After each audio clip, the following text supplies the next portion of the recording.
Tetapi situasi perundungan yang ada, bahkan terlaporkan, ada yang speak up, rangkul anak-anak. Mari dudukan persoalan ini, selesaikan bersama, dan kooperatif dengan berbagai pihak untuk memberi perlindungan optimal. Nah, berikutnya harus diakui memang ada situasi pengasuhan yang tidak memberi rasa aman dan nyaman bagi anak-anak sehingga dia keluar dari rumah. Dia lebih mementingkan tongkrongan, teman-temannya, dan tadi solidaritas semu yang sebetulnya jika ada pengawasan dan ada efek cegah, ini tidak terjadi peristiwa itu. Kami melihat panti sosial yang berdiri di masyarakat itu memang membutuhkan pengawasan. Dan hati-hati pada mereka yang melakukan perkumpulan tetapi tidak mendaftarkan secara legal. Kalau itu terjadi, kita harus cermat bahwa ada situasi yang longgar, tidak mau diganggu, tidak mau diintervensi, bahkan tidak mau untuk diusik oleh negara yang seharusnya memiliki kewenangan itu.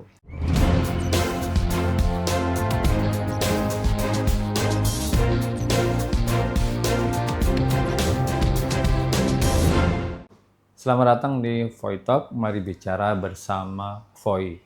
Kali ini kami akan berbincang-bincang dengan Ketua Komisi Perlindungan Anak Indonesia, Ibu Ai Mariyati Sholiha.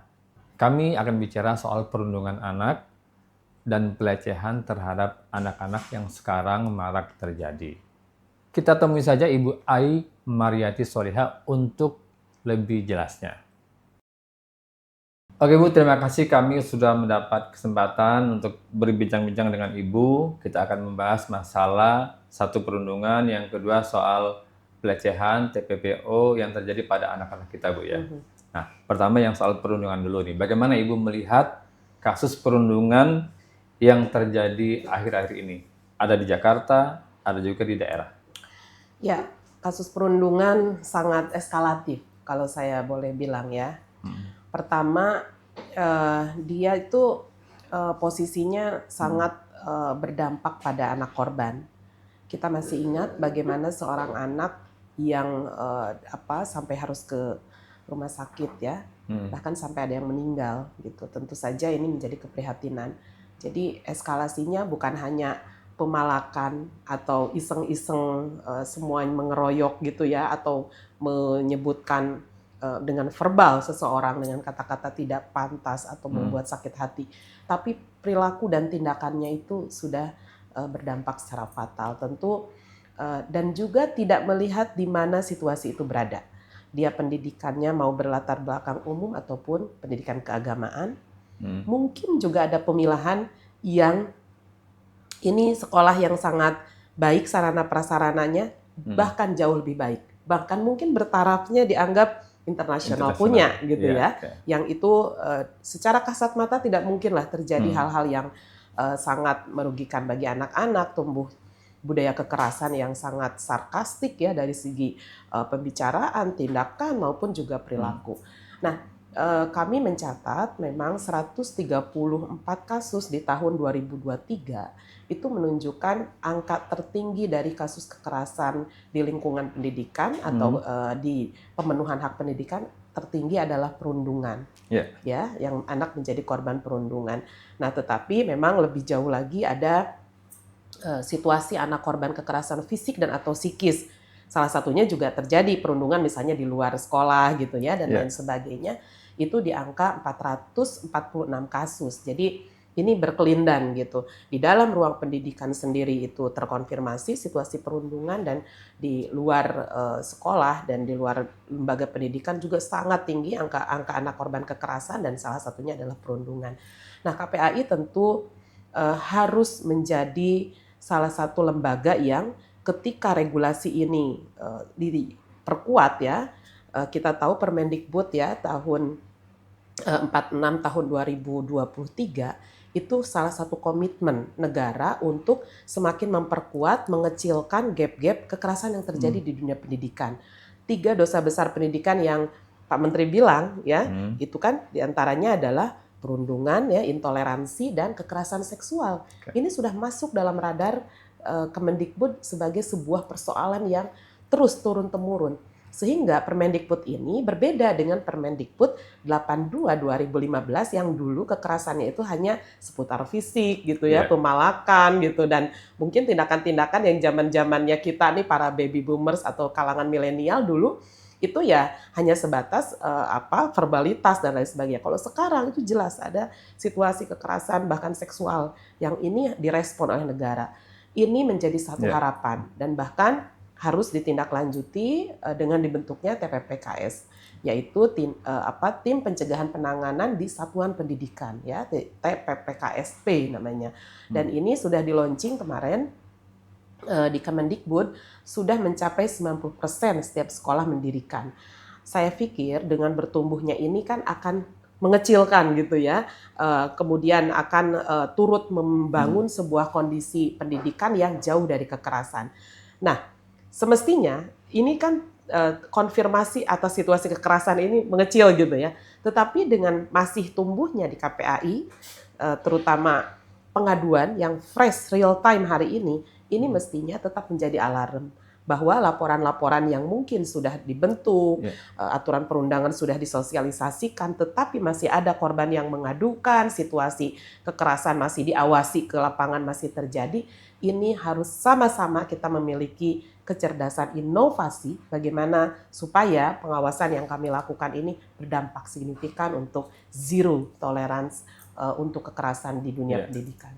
Oke, seperti yang Ibu bilang tadi, bukan hanya sekolah biasa atau sekolah nasional, ada juga sekolah yang internasional Bu ya, levelnya. Ya, dia punya kurikulumnya dan lain segala macamnya untuk taraf itu ya. Nah, bagaimana nih penyelesaiannya untuk case yang terjadi di satu BINUS Serpong, kemudian BINUS Simpruk juga terjadi. Itu solusinya, penyelesaiannya seperti apa, Bu? Ya, kami mengapresiasi kooperatifnya pihak-pihak sekolah, kemudian korban ya, kami sebagai pengawas dan para pemangku kepentingan, karena ada Dinas Pendidikan, ada DP3AKB ya, Dinas Pemberdayaan Perempuan, dan jangan lupa ada proses hukum yang memang beberapa case kita sudah masuk sampai sana.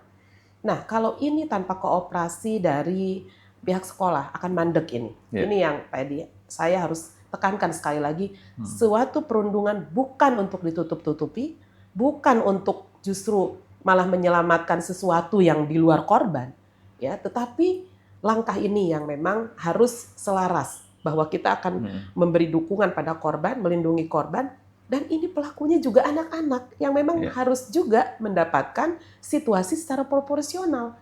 Kita kalau mengikuti tanpa aturan perundangan, kita sudah gelap mata. Yang namanya pelaku itu penjara. Dia tidak perlu misalnya dilindungi dan lain sebagainya. Tetapi apakah ini juga termasuk melindungi orang yang kurang beradab, melindungi orang yang penjahat ya tanda petik? Tidak juga. Proporsi hukum itu untuk menempatkan keadilan. Keadilan itu cara pandangnya dari korban. Tetapi aturan-aturan ini adalah sistem yang dibangun. Karena anak-anak kita tidak boleh sudah roboh tertimpa tangga. Ya, betul. Sudah menjadi korban, dia malu ke sekolah, lalu pendidikannya berhenti. Tidak demikian. Masa depannya Bu ya yang masa depannya. Dan dia berkembang itu, mungkin kita sudah tua nih di fase usia, sudahlah cukup segini-gininya intelektual kita Pak Edi. Tetapi anak-anak ini jauh lebih melesat, jauh akan hidup berpuluh tahun yang akan datang. Jadi inilah sesuatu yang dilakukan hari ini berinvestasi atas kehidupan yang akan datang anak-anak. Jadi saya tidak melihat, mari kita keluarkan ego sektoral, kita ada di dunia pendidikan dan status mungkin juga ya, strata yang mana, tetapi situasi perundungan yang ada, bahkan terlaporkan, ada yang speak up, rangkul anak-anak. Mari dudukan persoalan ini, selesaikan bersama, dan kooperatif dengan berbagai pihak untuk memberi perlindungan optimal. Iya, jadi antara guru, kemudian orang tua harus bergandengan Bu ya? Betul, mencari masalah, menyelesaikan masalah. Karena dua-dua ini, karena ini biasanya pelaku juga, lingkungan anak juga, harus tetap pendidikannya. Ya. Apakah sudah keterlaluan di usia 17 misalnya? Karena kan aturan perundangan 14 bisa masuk ranah hukumnya. Apakah ini juga tetap harus di penjara dan tidak sekolah? Tidak. Walaupun ada pembinaan khusus anak, ya, ada ruang-ruang yang dalam kategori tertentu harus dalam proses dan tidak bisa diversi, dia tetap harus mengenyam pendidikan. Jadi Saya kira memang ini harus edukasi terus ya. Yang penting adalah membangun niat dan membangun kesungguhan, motivasi bersama bahwa yang terpenting adalah kerjasama dari berbagai pihak, tidak untuk menutup-nutupi aib, apalagi dengan alasan menutup-nutupi akreditasi sekolah kami. Tentu yang lebih utama menyelesaikan masalah, melindungi anak-anak. Ya, jadi buat pelaku ada juga hukumannya yang membuat mereka jera. Ada. Kemudian pendidikan dia tidak terabaikan, Bu. Tidak. Ya? Oke. Baik, Bu. Yang berikutnya yang juga menjadi perhatian akhir-akhir ini adalah TPPO, Bu ya. Perdagangan bayi, kemudian juga ada pelecehan seksual di sebuah panti asuhan yang ada di kawasan Tangerang, Kota Tangerang. Itu bagaimana Ibu melihatnya? Iya, tindak pidana perdagangan orang ini sesuatu yang sangat menjadi tantangan negeri ini, Pak. Karena bukan hanya peristiwanya di dalam negeri, tetapi dia terkoneksi antar daerah, antar wilayah, dan antar negara. Ini yang menjadi problematika besar sehingga siapa yang disasar, siapa yang jadi korban. Kalau dalam konteks pekerja migran ya, PMI, ini tentu saja mereka orang-orang yang masuk dalam kategori dimanipulasi ya, baik mereka direkrut misalnya dengan tanpa kesesuaian pendapatan dan penempatan pekerjaan, kemudian di sana terjadi kekerasan dan lain sebagainya. Nah, di internal apa yang paling menonjol? Dalam 3 tahun terakhir ada angka sekitar 380 kasus untuk TPPO yang itu anak. Anak ini ya? Anak, iya. Menyasar anak. Variannya tertinggi adalah prostitusi online. Anak masuk dalam dunia yang sangat kuno. Ini bisnis yang sangat kuno. Yang itu ternyata antar wilayah, antar negara. Bahkan beberapa di antaranya adalah children sexual abuse material atau pornografi. Anak-anak yang melakukan aktivitas seksual sudah menjadi tayangan atau konten pornografi itu dijual bebas di jagat maya kita, ditemukan di berbagai negara, dan koordinasi kemarin di Bandara Soekarno-Hatta itu ternyata FBI yang koordinasi. Anak-anak kita menjadi bintang film porno di sudah diedarkan di Amerika. Nah tentu bukan hanya itu, yang tadi disebut oleh Bapak jual beli bayi ini juga kami mencium bukan hanya di tingkat daerah. Karena ini dari Kota Depok ke Bali, ya. Tetapi kita harus memiliki terobosan mengungkapnya ini apakah sudah juga antar negara. Saya datang ke sana bertemu dengan 12 ibu hamil. Karena di sanalah ibu-ibu hamil tua ini dengan dijanjikannya akan diadopsi anak-anak dan pulang membawa uang. Jadi dia betul-betul dibuat sistemnya dengan sukarela memberikan bayi-bayi ini. Nah kebetulan yang dari Kota Depok itu kan sudah lahir, udah ada di keluarga, mau dikirimkan ke Bali itu memang mau dijual. Jadi sistematikanya itu tidak bisa hanya berhenti di 2 bayi yang diberikan oleh 2 orang ini. Begitu kami cek ke tempat yang juga berkedok panti asuhan, Pak Edi, di sana ada 12 perempuan hamil yang siap melahirkan. Saya baru duduk di sana 2 hari saja, udah 2 yang melahirkan. Lalu anak ini akan siap. Dan ternyata ada 1 yang disangkakan juga beroperasi untuk mencarikan orang tua adopternya. Artinya ini sudah unsur TPPO-nya, ini sudah sangat lengkap. Nah, yang ingin saya katakan adalah tindak pidana perdagangan orang ini dengan varian-variannya dan menyasar korbannya pada anak-anak, ini sudah dengan berbagai bentuk ya. Dan jangan lupa di sini ada akumulasi uang yang sangat besar. Penjualan bayi itu tertinggi 45 juta. Satu bayi. Oke. Dan itu bisa berpindah dari satu tangan ke tangan lain. Nah, sementara prostitusi online ini sangat miris, Pak. Satu anak harus melayani 12 sampai 20 kali per hari. Kalau tidak, dan di luar setoran yang harus dia berikan, anak ini per hari akan didenda. Betapa dia tidak punya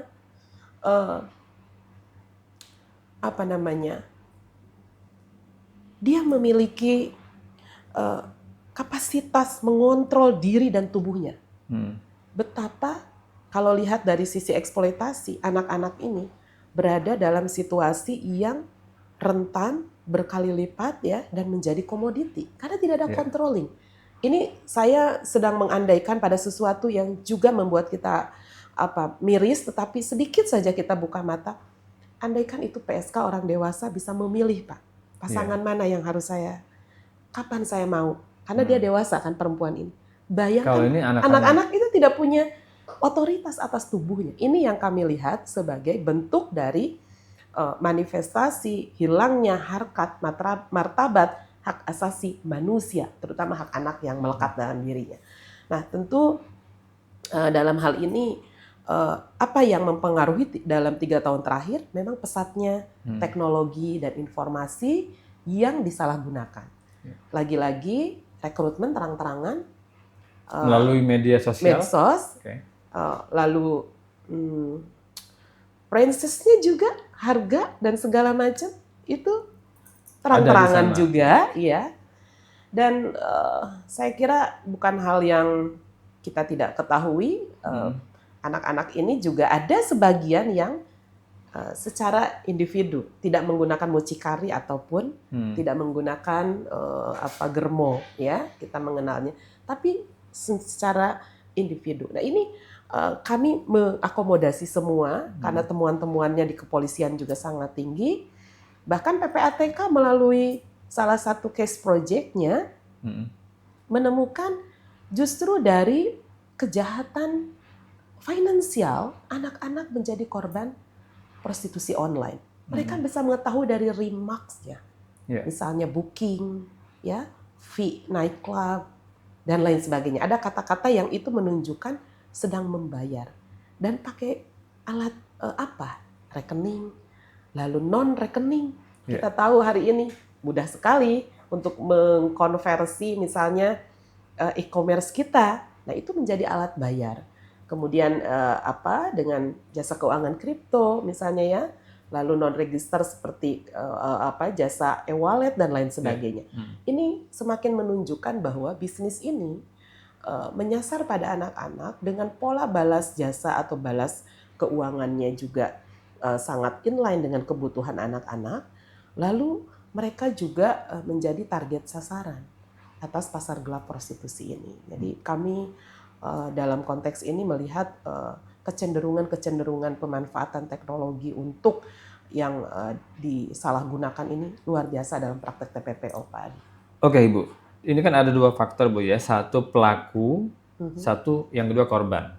Nah, apa efek jera untuk pelaku TPPO ini, kemudian untuk para korban atau orang tua lah supaya menjaga anaknya supaya nggak nyemplung ke tempat yang salah ini?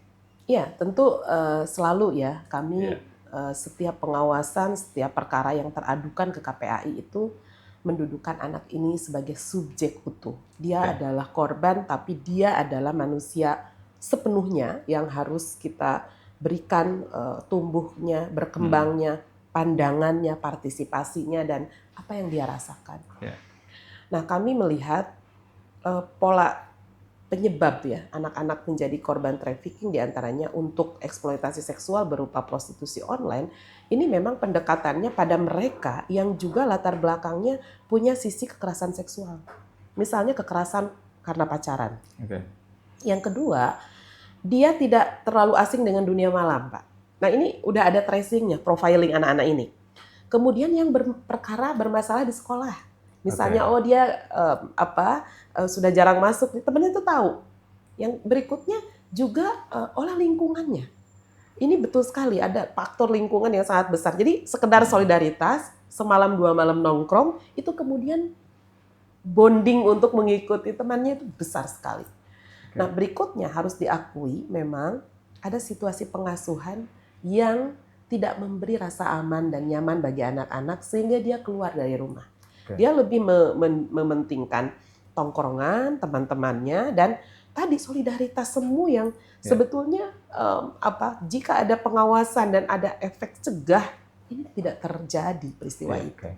Nah, kami melihatnya memang aspek dari sisi puberitas ya, usia remaja kemudian mendekati dewasa, ini ada sisi kerentanan di mana pengasuhan yang seharusnya lebih memiliki awareness terhadap perkembangan ini agak lemah. Ya, data di kami tahun 2020 bahwa apakah orang tua mendapatkan pengasuhan hanya 43% 3%, 67% menyatakan tidak. Tidak. Okay. Ya, nah kami kan bertanya, loh kalau begitu selama ini mendapat pengasuhan atau informasi edukasi itu dari mana? Yang 43% ini menyatakan dari media sosial. Jadi kalau kita hari ini selalu ya dapat parenting dari mana? Oh kita di sekolah dong, dengerin KPAI ini ada edukasi misalnya, atau di mana di PKK ada seminar atau segala macam. Itu ternyata sesuatu yang aksesibilitasnya belum besar. Ya, artinya kita harus lebih terencana lagi, lebih masif lagi, lebih besar lagi, strategik lagi supaya sampai inovasi pendekatan, pemahaman itu kepada orang tua ini. Karena kita ada yang lebih mudah lagi nih menggunakan sudah browsing aja. Tapi Pak, browsing ini ada yang bisa dipertanggungjawabkan dan ada informasi yang belum bisa kita percaya 100%, sehingga data ini 2020 kami sampaikan ya ke Kementerian Pemberdayaan Perempuan, ke PMK ya, Kemenko PMK, untuk bahwa di level hulu untuk penguatan parenting ya, penguatan pengasuhan positif misalnya, kemudian keagamaan melalui Kementerian Agama tentang Binwin Catin, bimbingan perkawinan calon pengantin Pak. Karena kan mereka bersiap untuk punya anak dan lain sebagainya gitu ya, mengarungi bahtera rumah tangga.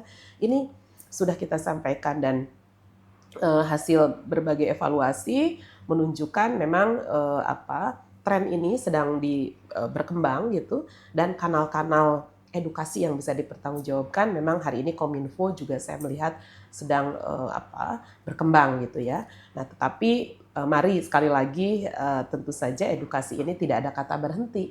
Ya, kita harus segera tanggap, bahkan yang sifatnya lebih pada pengasuhan positif berbasis teknologi, ini juga yang harus kita suarakan lebih tinggi lagi. Ya, untuk pelaku gimana?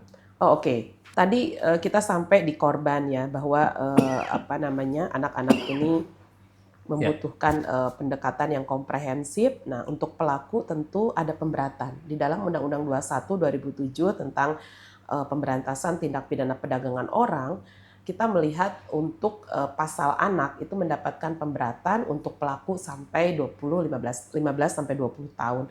Dalam undang-undang ya 21 2007 tentang pemberantasan tindak pidana perdagangan orang, itu pasal anak diberikan pemberatan, dan memang beberapa hal yang sudah kita temukan di lapangan itu menjadi satu spesifik ya, dan perlakuan khusus untuk anak. Di dalam Undang-Undang 35 2014 tentang perlindungan anak, ini jelas ada yang disebut anak korban eksploitasi ekonomi dan anak korban eksploitasi seksual. Nah, terkadang TPPO ini putus di beberapa unsur. Misalnya, ini anak tidak direkrut, tapi hanya dilakukan misalnya langsung dilacurkan misalnya. Dia cukup diajak aja dia udah oke misalnya. Nah, ini yang bahkan ada lagi yang mencoba putus di dalam caranya, prosesnya. Bagaimana itu cara dan proses? Misalnya anak ini tidak ada kok kita mengancam, tidak ada kok iming-iming, memang anaknya mau. Nah, ini kadang seringkali kita temukan para penegak hukum juga diskusi dengan kita.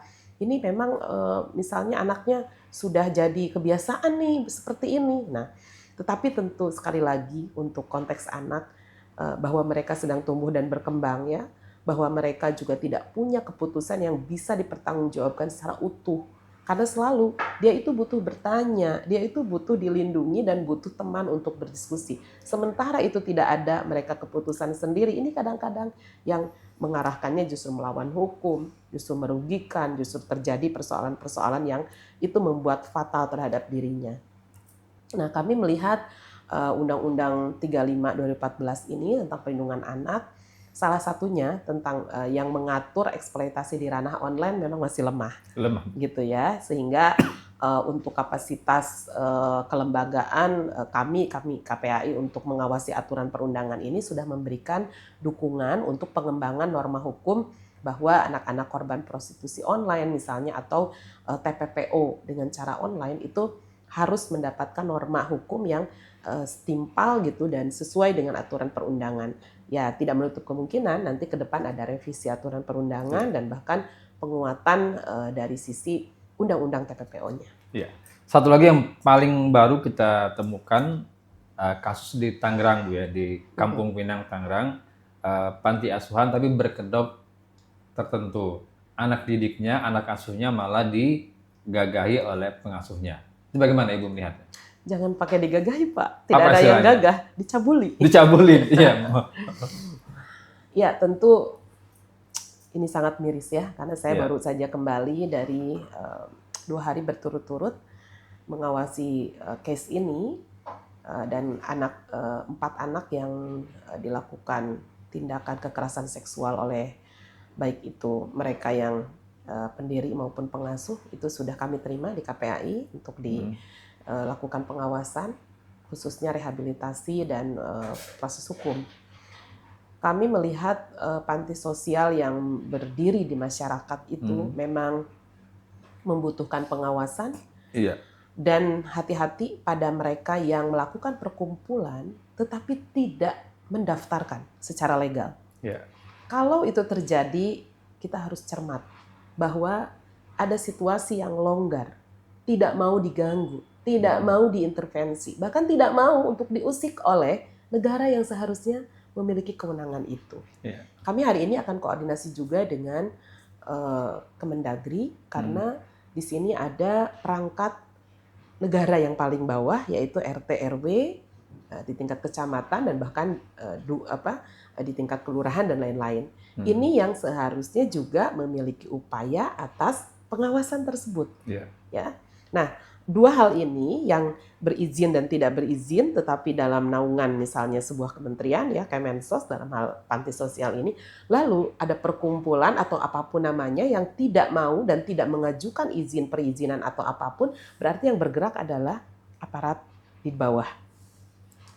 Yang kami harapkan memang tidak ada lagi peristiwa seperti ini, dikarenakan kalau kita lihat dari kasus ini pendekatan mereka itu melalui sentuhan keagamaan. Iya, betul. Ya, dia menunjukkan kecerdasannya bahwa masyarakat tidak akan menaruh curiga kalau kita memperlihatkan empati ke anak-anak itu balutannya agama.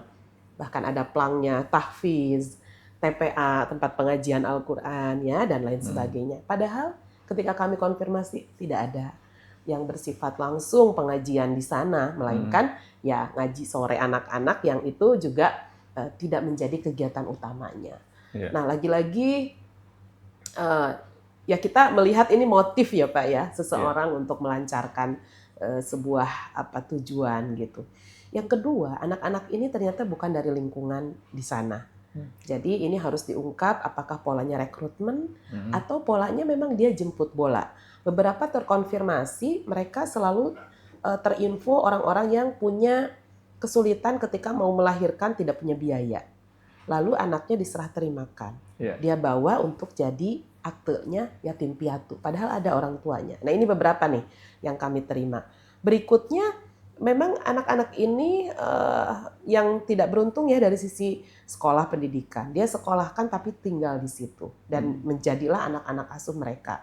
Berikutnya juga dari sisi bantuan, bukan nomor rekening yayasan yang biasanya kita pahami ya untuk panti sosial.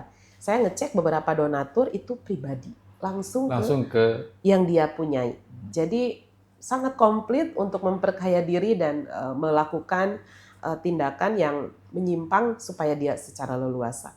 Tentu dalam aspek pidana kekerasan seksualnya ini yang sangat miris ya, karena mereka itu sudah dari awal di brainwash, dilakukan pendekatan tipu daya untuk bahwa perilaku menyimpang ini semata-mata dilakukan untuk kasih sayang seorang bapak, seorang ayah kepada anak-anaknya.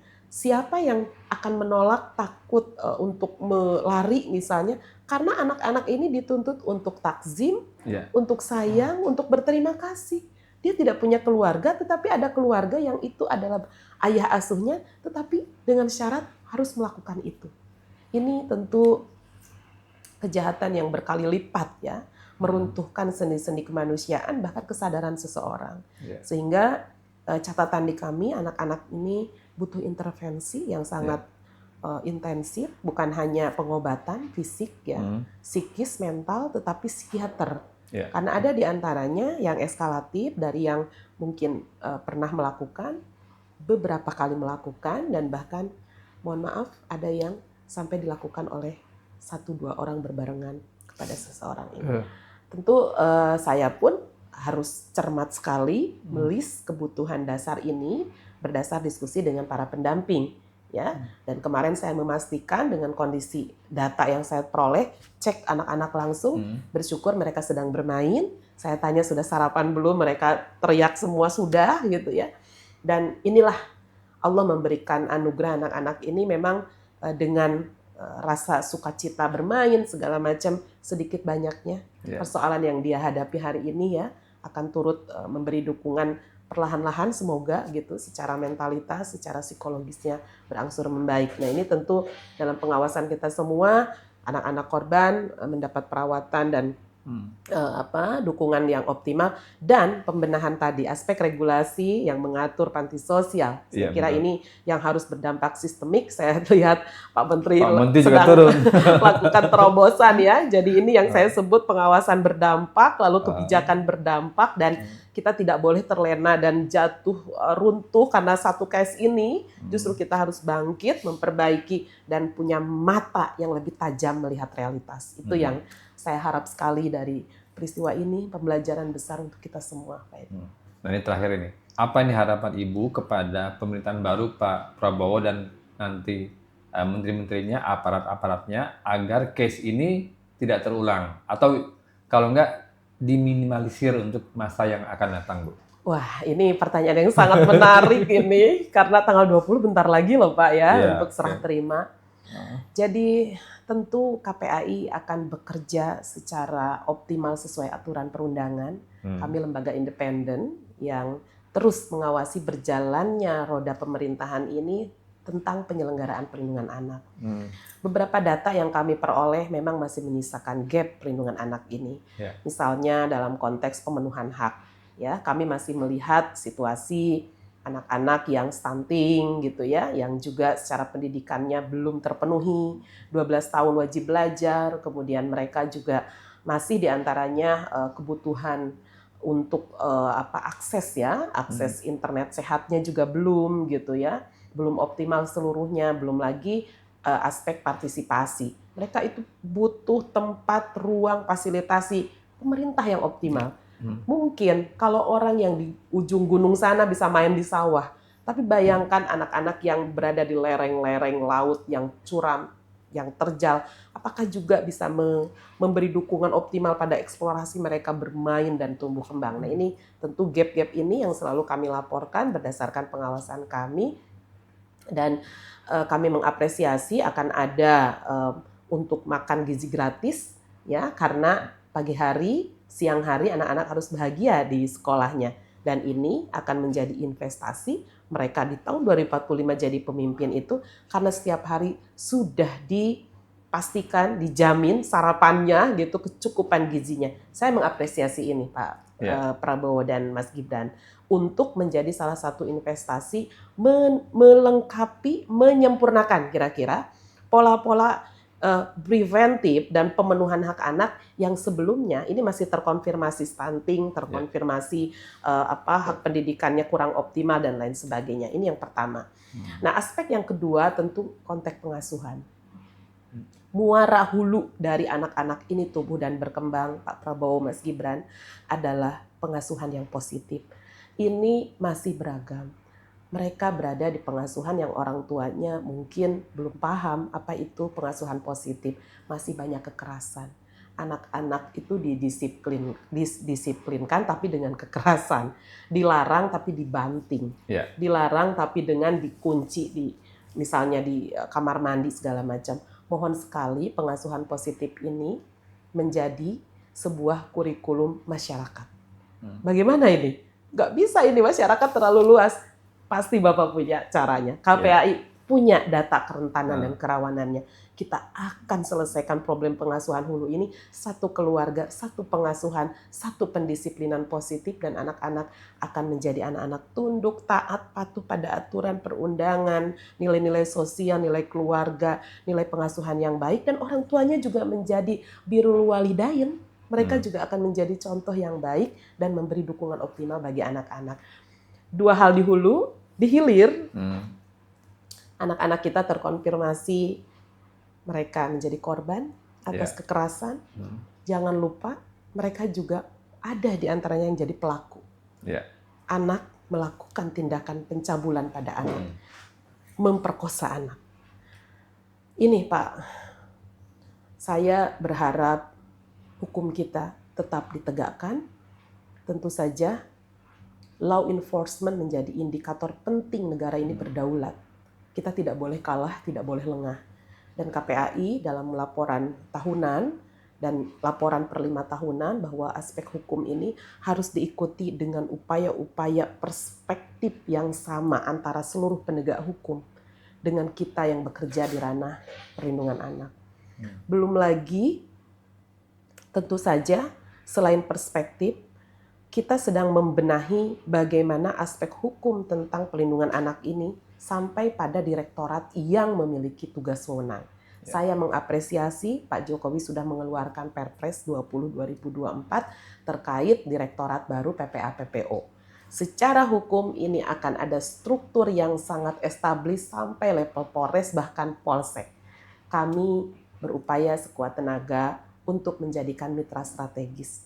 Karena hukum ini menjadi salah satu daya untuk memutus mata rantai terjadi peristiwa dan menjadi efek jerak bagi masyarakat untuk tidak melakukan itu. Untuk anak berkonflik hukum, Bapak, kiranya kita memberi perhatian serius karena anak-anak ini tersesat sedemikian jauh. Dia tidak terdidik, dia tidak terbimbing, dia hilap dengan waktu yang sangat lama. Bahkan mungkin dia tidak berada lahir besar dengan keluarga yang utuh. Sehingga dia tega melakukan tindakan, sehingga dia tega melakukan persetubuhan dan lain sebagainya. Mari kita selamatkan, Pak. Undang-Undang Sistem Peradilan Pidana Anak sebetulnya sedang memberi proporsi pada anak-anak yang tersesat, yang memang mereka akhirnya ya terjebak dalam tindakan pidana. Tetapi tetap bagi kita sebagai keluarga ketegasan, memberi dukungan, memberikan mana yang salah dan tidak, mana yang boleh dan tidak, itu tetap di hulu.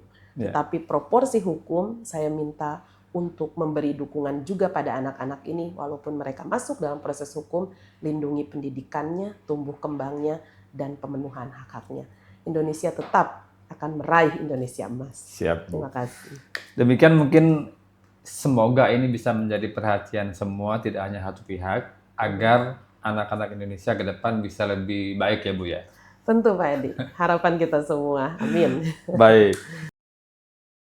Demikian tadi bincang-bincang kita dengan Ketua KPAI Ibu Ai Mariati Soliha. Semoga menginspirasi dan menjadi perhatian kita semua. Sampai jumpa di Poi Talk berikutnya dengan narasumber yang berbeda. Salam.